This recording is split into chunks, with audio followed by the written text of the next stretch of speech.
Olá, eu sou o professor Aquino e nessa videoaula você vai aprender a resolver esse exercício aqui de cálculo. Então, vamos lá. Nós temos aqui o seguinte, ó.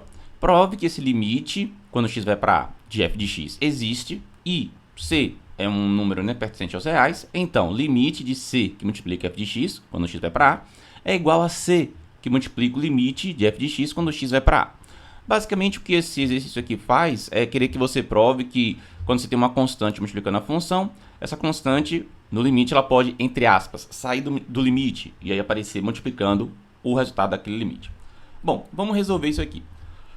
Primeiro, vamos lembrar o seguinte, né? Da definição formal de limites. Mas antes, já vou pedir para você deixar o seu curtir, para você pausar o videoaula e tentar fazer o exercício, para você poder depois comparar a sua resolução com a minha. E também, se você não estiver inscrito no canal, inscreva-se. As minhas videoaulas vão ajudar você durante todo o seu curso de graduação. Tenha certeza disso. Então, vamos lá. Olha só. Nós temos, então, um exercício para fazer, que é uma demonstração. Ele tem a parte que é essa daqui, que a gente tem que aprender a identificar como sendo a hipótese, tá? Ou seja, é o dado do problema, isso aqui, né? Você já sabe que isso aqui é verdade, é a hipótese hipótese, certo? E você tem a tese. A tese, no caso, é o que você quer efetivamente provar usando, né, o que você tem de hipótese, que é o dado do problema, que é isso aqui, ó. Que você tem o limite de c que multiplica f de x, quando x vai para a, vai ser igual a c multiplicando o limite de f de x quando x vai para a. Bom, então, o que significa dizer que o limite de quando x vai para a da nossa, deixa eu botar uma seta mais bonita, quando x vai para a da nossa f de x existe, né? O que significa dizer isso? Bom, significa dizer que ele é igual a um certo valor L, né? A um certo número real L, de tal maneira que é assim, ó, para todo, que é esse símbolo aqui que parece o A de cabeça para baixo, né? Para todo epsilon, para todo epsilon maior do que zero, né? Para todo número epsilon maior do que zero que você me der, vai existir, que é esse símbolo aqui, que parece um E, só que ao contrário, né? Vai existir um certo número delta maior do que zero, tal que acontece o seguinte: o módulo da sua função, né, f de x, menos o seu limite, né, esse módulo vai ser menor do que aquele número epsilon dado, sempre que você tiver o seguinte, que o módulo de x menos a, né, que é o valor que está aqui indo para o limite, né, o módulo de x menos a for maior do que zero. Essa parte é para poder indicar que o x não necessariamente é a, e isso vai ser menor do que delta. Então, toda vez que você me dá um número epsilon maior do que zero, você vai conseguir um número delta maior do que zero, de tal maneira que o módulo da sua função menos o limite vai ficar menor do que aquele epsilon. Toda vez que o seu módulo do valor da variável, né, menos o valor que está indo para o limite, for menor do que aquele delta, né? Lembrando de novo que essa variável não necessariamente vai ser a, né? Por isso que tem essa parte maior do que zero. Isso daqui tudo, escrito dessa maneira, é o equivalente a dizer isso daqui, que o limite de f de x, quando x vai para a, é igual a L. Isso é a hipótese do nosso problema, ele já foi dado, tá? Tem outra parte também que você tem um C pertencente a R, né? Bom, se nós temos aqui, ó, C pertencente a R, né? Perceba que nós temos, a gente pode botar duas situações. A gente pode botar uma situação onde C ele é igual a zero e pode botar uma situação onde C é diferente de zero, né? Porque você me dá um número real. Então, uma das duas coisas vai acontecer. Ou ele é zero ou ele não é zero, né? Você pode fazer isso. E é conveniente a gente separar em dois casos, porque se C for zero, isso aqui fica tranquilo de fazer. Olha só, vamos botar aqui, ó, caso 1, que seria C igual a zero. Olha como é que fica se C for igual a zero. Bom, nós vamos ter o seguinte, o limite, quando x vai para a de zero, que multiplica f de x, tá? Isso aqui vai ser a mesma coisa que o limite quando x vai para a de zero, certo? Porque 0 vezes f de x vai ser uma função que vai ter uma expressão que vai, no final das contas vai dar um número real, né? Porque f é uma função real. Então, quando você pegar 0 vezes aquele valor da sua f de x, né? Lembrando que o seu x está no intervalo lá, né? Próximo de a, ele está se aproximando de a. Então, para valores próximos de a, isso aqui vai dar um certo número, né? A função é real. Aí você vai multiplicar por zero, vai dar zero. Então, você vai ficar com o limite quando x vai para a sendo igual a zero. Esse limite, ele é igual a zero, né? É fácil você chegar e provar isso, porque se você quisesse provar realmente formalmente, né, você poderia parar agora, né? Para provar esse limite, aí você teria que provar o seguinte, que para todo epsilon maior do que zero, existe delta maior do que zero, tá ok. Se você quisesse provar esse limite aqui, ó, tá ok, vai acontecer o seguinte, ó, a função, que no caso é zero, vai ser menor do que, ou menos, né, o módulo, né, da função menos o limite, que também vai ser zero, vai ser menor do que o certo epsilon, toda vez que você tiver lá o seu x menos a, né, em módulo, é maior do que zero, maior do que zero, para dizer que x não necessariamente é a, e menor do que o seu delta, né.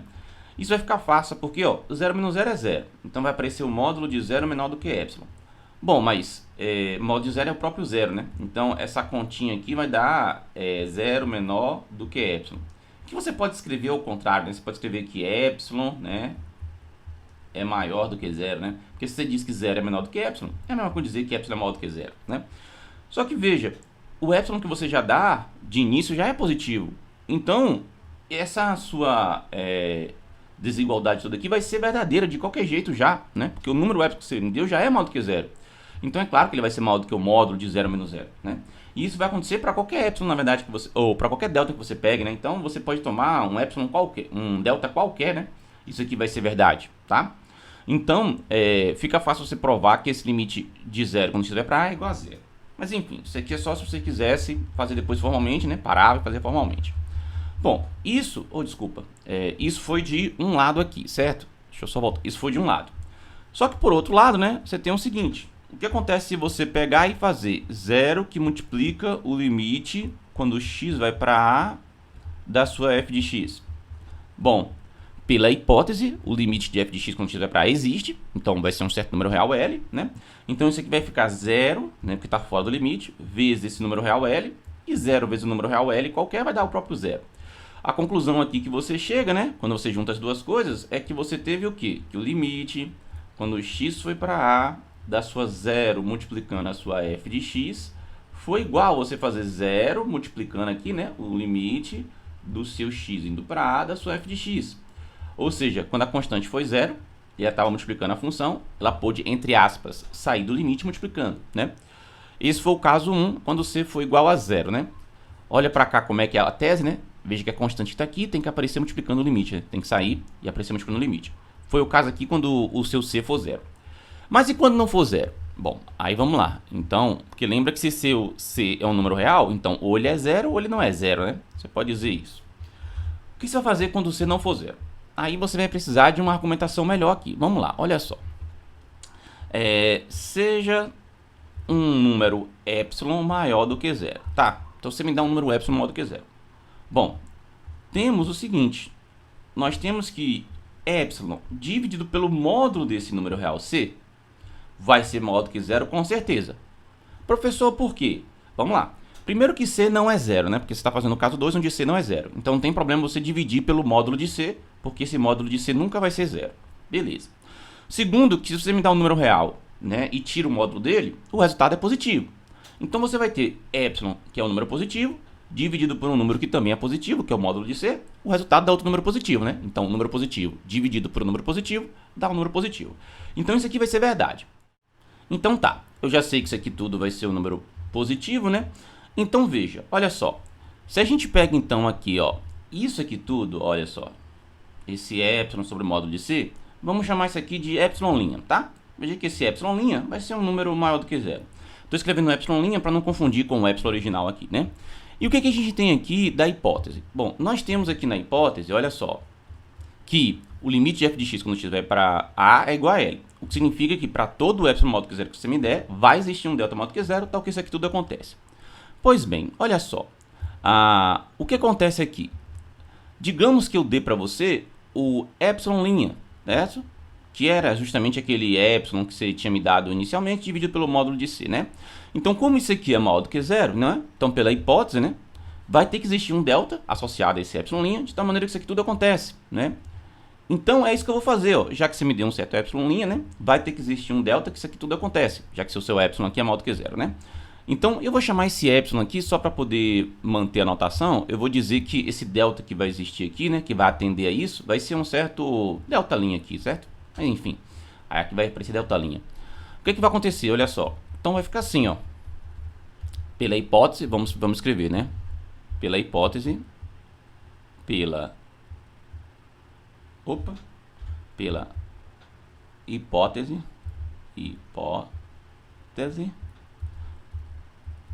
temos o que? Temos um certo delta, linha maior do que zero, tá? O que vai acontecer o seguinte, ó, vamos lá, vai ser aplicada a definição de limite, né? Só que usando esse epsilon' e esse delta' aqui. Vai acontecer o seguinte, você vai ter que o módulo da sua função, né? Da sua função f de x menos o limite, né? Que era L, vai ser menor do que aquele epsilon que você deu, que é o epsilon', né?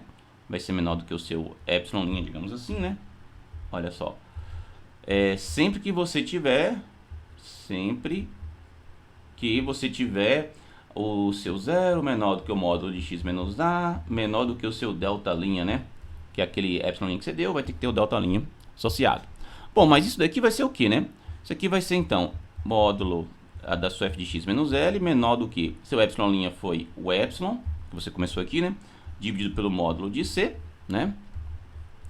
Bom, mas isso daqui é a mesma coisa que, já que esse módulo de c não é zero, e esse número módulo de c é positivo, você pode multiplicar aqui ambos os lados da desigualdade por esse módulo de c, que você não altera a desigualdade, né? Ou seja, se você fizer módulo de c multiplicando, né? Aqui, ó, f de x menos L em módulo, menor do que. Aí módulo de c multiplicando o seu epsilon sobre módulo de c, né? Então você multiplicou módulo de c em ambos os lados da desigualdade, né? Não altera a desigualdade, ou seja, o sentido da desigualdade, porque aquele número é positivo.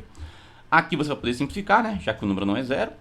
Então aqui desse lado vai aparecer. O produto de módulos é o módulo de produtos, tá? Ou seja, o produto do módulo é o módulo do produto, né? Isso é a propriedade de módulos. Então isso aqui vai ser módulo de c que multiplica f de x menos L. Beleza. Menor do que. Aqui vai aparecer só o seu epsilon, né? Porque você simplificou.